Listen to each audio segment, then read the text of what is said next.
ચીનમાં માનવ મેટાન્યુમો વાયરલને લઈને ઉહાપો મચી ગયો છે. કોરોના પછી ફરી એકવાર ચીનની હોસ્પિટલમાં દર્દીઓની મોટી સંખ્યા નોંધાઈ રહી છે. બીજી બાજુ ભારત દેશમાં અને હવે તો ગુજરાતમાં પણ HMPV વાયરસનો કેસ નોંધાતા આરોગ્ય વિભાગ એલર્ટ મોડમાં આવી ગયું છે. આ સાથે જ લોકોને ગભરાવાની જરૂર નથી અને સાવચેતી રાખવા માટે અપીલ પણ કરવામાં આવી રહી છે. HMPV વાયરસને લઈને સુરત સિવિલ હોસ્પિટલમાં પૂર્વ તૈયારીઓ કરવામાં આવી છે.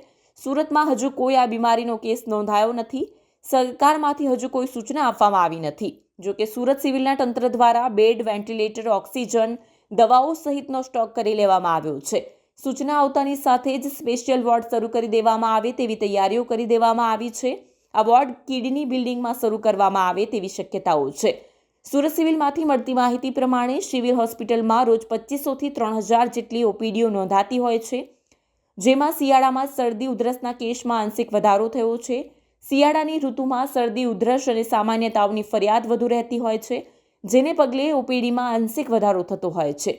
સુરત સિવિલમાં હાલ પણ સામાન્ય દિવસો જેવી જ ભીડ જોવા મળી રહી છે.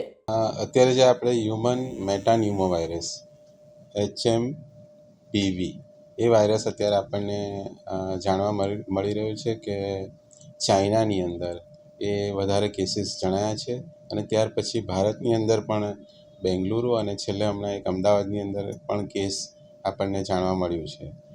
તો એના આધારે સેન્ટ્રલ ગવર્મેન્ટ અને ત્યારબાદ રાજ્ય સરકાર અને ત્યારબાદ રાજ્ય સરકાર મારફતે આરોગ્ય મંત્રીશ્રી અને કમિશનર હેલ્થ એ તમામ મારફતે એક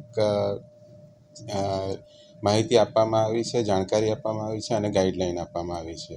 અને એ મુજબ આ જે વાયરસ છે એક સામાન્ય ફ્લૂ પ્રકારનો વાયરસ છે. અત્યારે 2001થી એ વાયરસ એક્ઝિસ્ટ કરે છે, આપણા હવામાનમાં છે જ. અને એ વાયરસના ટેસ્ટિંગ પણ અત્યારે જેમ આપણે કોવિડનું ગયા વખતે જોયું, કોવિડ છે અથવા બીજા વાયરસ છે, એ પ્રકારે જે ફ્લૂના જેટલા પણ વાયરસ છે એનું જે ટેસ્ટિંગ થાય છે એમાંનો જ આ એક વાયરસ પણ છે જેની અંદર આપણે ટેસ્ટિંગ કરી રહ્યા છીએ.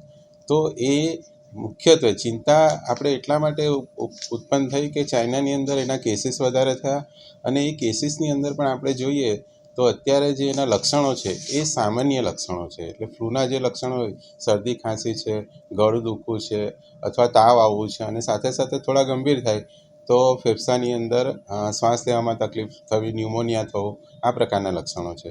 અને જે લોકોને વધારે અસર થાય એમાં બાળકો છે અને વૃદ્ધો છે, જેને આપણે કાળજી રાખવાની છે. અને તે ઉપરાંત જે ઇમ્યુનો કોમ્પ્રોમાઇઝ છે, એટલે સામાન્ય રીતે કેન્સરના અથવા લાંબી બીમારીથી જે લોકો પીડાતા હોય એ લોકોની આપણે કાળજી રાખવાની છે. આ વાયરસ ફેલાય છે સામાન્ય જેમ શરદી, ખાંસી થાય છે એમ ડ્રોપલેટ ઇન્ફેક્શનથી થાય છે અથવા જે દર્દી હશે એણે જે કંઈ હાથ રૂમાલ અથવા બીજે કંઈ યુટેન્સિલ યુઝ કર્યા હશે તો એને ટચ કરવાથી એ આપણા શરીરમાં મોં અથવા નાક મારફતે પ્રવેશી શકે છે. તો આ એનો ફેલાવો થવાની શક્યતા છે. અને છેલ્લે જે છે કે રોગને આપણે ઇન્વેસ્ટિગેશન કેવી રીતે કરી શકીએ, તો એ રોગની જાણકારી RT-PCR નામનો જે ટેસ્ટ છે તેના મારફતે પણ કરી શકાય છે. રેપિડ ટેસ્ટિંગ પણ એનું આવી શકે છે, એન્ટીજન ટેસ્ટ કરવો હોય તો. અને એની સારવાર એ સેલ્ફ લિમિટિંગ ડિસીઝ છે. કોમ્પ્લિકેશન માટે અથવા સપોર્ટિવ સારવારની જરૂર જણાય તો આપવાની થાય છે. અધરવાઇઝ વાયરસની અંદર જેમ જાતે જ એના સમય બાદ એ રોગ નાબૂદ સારો થઈ જતો હોય છે એ પ્રમાણે સારું થઈ જાય છે. હવે જે આપણે પબ્લિક હેલ્થ માટે ઇમ્પોર્ટન્સની વાત કરીએ કે લોકોએ શું કાળજી રાખવી જોઈએ, તો અત્યારે જે લોકોને શરદી, ખાંસી થાય છે તો તે શરદી, ખાંસીને એને તરત જ ડૉક્ટરની સારવાર લેવી જોઈએ, આઈધર હોસ્પિટલમાં અથવા અર્બન હેલ્થ સેન્ટરની અંદર.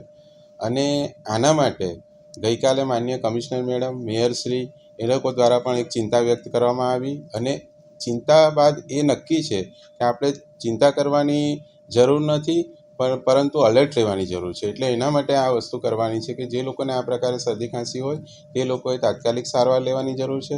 સાથે સાથે તાવ વધારે રહે તો જરૂરિયાત મુજબના ડૉક્ટર મારફતે ઇન્વેસ્ટિગેશન કરાવવાની જરૂર છે. અને આની અંદર જે લોકો બાળકો છે, એટલે કે 2-5 વર્ષ સુધીના બાળકો છે તે લોકોની ખાસ નિગ્લેક્ટ કરવાની, એટલે એ લોકોને ચોક્કસ દવા મળે એ પ્રકારનું છે. વૃદ્ધો છે તેમને પણ ચોક્કસ દવા મળે એ પ્રકારની આપણે ચિંતા કરવાની છે. જે દર્દી હશે એને શરદી ખાંસી થાય તો અચૂક પોતાનો હાથ રૂમાલ વાપરે અથવા સાઈડ ઉપર એ નહીં કરે. સાથે સાથે વારંવાર હાથ ધુએ, સેનિટાઈઝરનો ઉપયોગ કરવો હોય તો તે પણ કરે. અને સાથે જે દર્દી હશે એના ઘરમાં એના જે સાધનો છે, વાસણો છે અથવા એના કપડાં છે એને યુટિલાઇઝ નહીં કરે. તો આટલું કરવાથી આપણે એનો ફેલાવાને અટકાવી શકીશું. સારામાં સારી વાત એ છે કે આની અંદર એડમિશન, જે લોકોને શરદી ખાંસી થાય છે એમાંથી એડમિશન ખૂબ જ ઓછા થાય છે. અને જે એડમિશન થાય છે તેમાંથી પણ મોર્ટાલિટી એ ખૂબ જ ઓછી છે. એટલે આને ચિંતાનો વિષય નથી, પરંતુ ચોક્કસ એલર્ટ રહેવાની જરૂર છે. એટલા માટે આપણે સૌ ભેગા થયા છે. એટલા માટે માનનીય કમિશનર મેડમ અને માનનીય મેયરશ્રી અને સાથે સાથે રાજ્ય સરકાર એ બધા જ તમામ લોકો એલર્ટ છે. હવે પછી જે તાવના દર્દીઓ હશે ને આરટી-પીસીઆરથી આપણે ચેક કરીશું. તાવ, શરદી, ખાંસી, ગળાનું ઇન્ફેક્શન, ફેફસાનું ઇન્ફેક્શન, એની અંદર જે પણ જગ્યાએ જશે, હેલ્થ સેન્ટરમાં જશે અથવા પ્રાઇવેટ ફિઝિશિયન પાસે જશે, તો એ લોકોને જરૂર જણાય તો એ લોકો એની મુજબ ટેસ્ટિંગ કરી શકશે. આમાં ઓક્સિજન કે દવાનો પૂરતો જથ્થો આપણી પાસે છે કે કેમ? અત્યારે મેં કહ્યું તેમ ગયા અનુભવ પરથી આપણી પાસે તમામ દવા છે, સપોર્ટિવ જે ટ્રીટમેન્ટ છે એ પણ છે અને સાથે સાથે તૈયારી પણ છે. તો એના માટે કોઈ ચિંતા કરવાની જરૂર નથી.